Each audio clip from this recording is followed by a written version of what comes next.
Hello, this is Dr. Ayodele Edwards. I want to welcome you to another episode of Propel Your Dream Broadcast.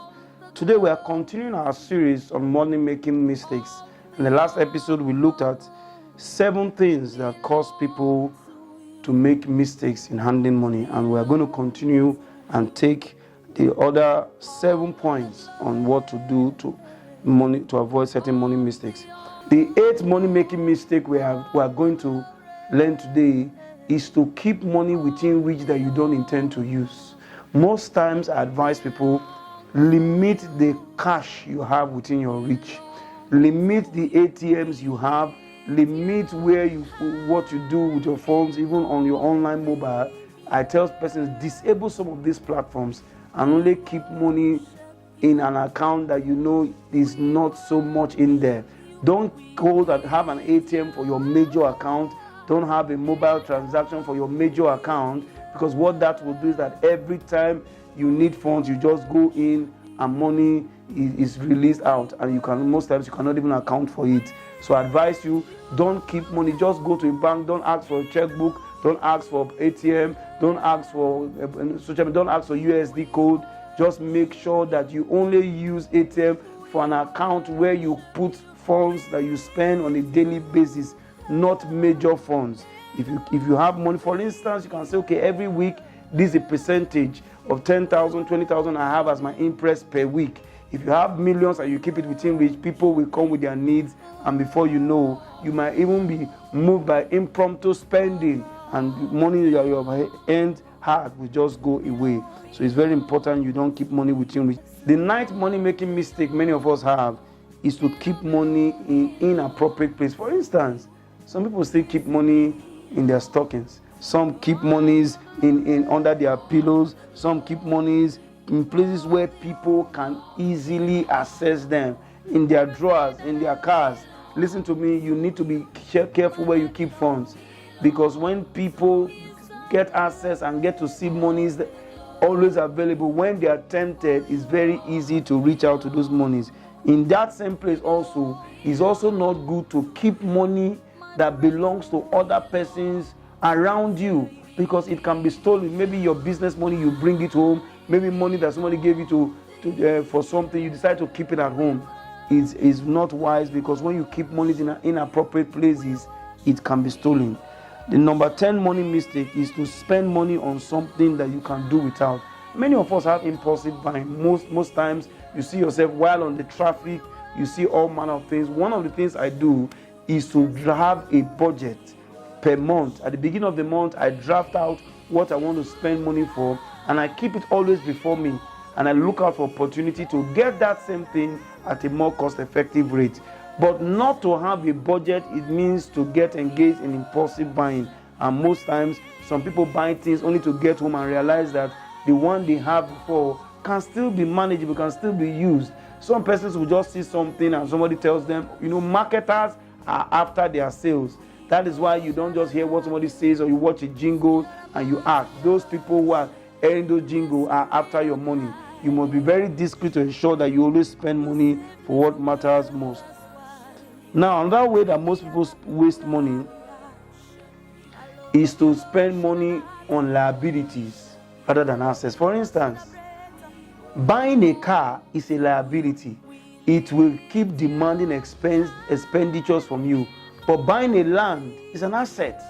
So when you need to buy things that have good value, that tomorrow you can resell. For instance, there are certain phones that when you buy today for 50,000, and in 3 months' time, if you want to go and sell those phones, they will tell you 20,000.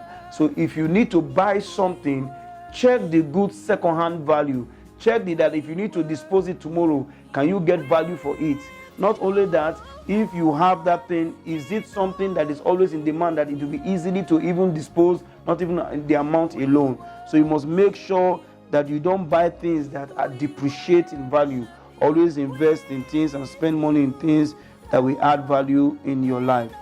Now, the 12th mistake that many of us make is to try to be the savior of the world. What does that mean? Anybody that brings needs to you, you want to go out of your way and you want to become their savior by acting and get money from where someone, you go the extent of even borrowing money from people. There's something I've learned about people. they will look for alternatives when you are not there. So I tell you, only give out to help people who over time you've seen that they are committed, they are devoted. Don't give money to people who just come every day and say, sir, I need money. When you give them money, I remember traveling out of the country, somebody came and said, I'm stranded, I need money, my children are sick, all kind of things, and I gave money. Only for me to turn back later and see the person just went to buy cigarettes and hot and was smoking and drinking. You don't give people money who don't put value on money. There are certain persons you've been giving money over and over time. What have they done with that money? How have they been able to translate that opportunity you've created for them? Somebody who cannot make money cannot manage money. So don't become the superhero of the world by bringing everybody's need. Only handle what your budget, that you have budgeted for benevolence, including family members. You see, there are many of us, family members are ruining our lives. They call us today, we need something, you send home. Listen to me, if you die today, they will look for an alternative. I know of somebody who helped all the brothers to go through school, and when they were done with school, she had not even gone to school herself, and they all became married, had good jobs, and she came and said, look, I need money. Say, mama, auntie, we have our own family to take care of. They did not turn. So you better take care of your own well-being and give only what you know you can accommodate at this your level. And that money mistake that many of us make is to spend money every time. We never think of generating money. There are some persons today, give them 100,000, give them 1 million. All they are going to do is to spend all the way. Listen to me, it's a bad habit if every time you have money, you only spend, you don't think of generating. It's only wise that when you have funds, begin to think, how do I multiply that money? Spenders are wasters. When you always spend money and you don't make money, it's a great way to become financially impoverished. It's very important that you start investing in how to make money. The last thing I want to talk about, the money mistake for this episode, is that when people are thinking about planning, they plan only for the short term. Listen to me. There are times you want to go and rent a house, and you just say, oh, for now it appears as though the house is cheap. But if you need to consider, what is the cost? Even though the house is cheap, what is the location? Is it secured? Is it cost effective for transport? There are some houses that appear expensive, but the maintenance will be less. It is better to consider all the expenditures you are going to, that's accommodated to that thing you want to do with money, to be able to make a decision whether it is good to invest in what is cheap or what is expensive and will serve you longer. There are some persons today, they buy a cheap car, but I tell you, I had that experience. I bought a Mercedes-Benz 200 at a very cheap amount, but you know what?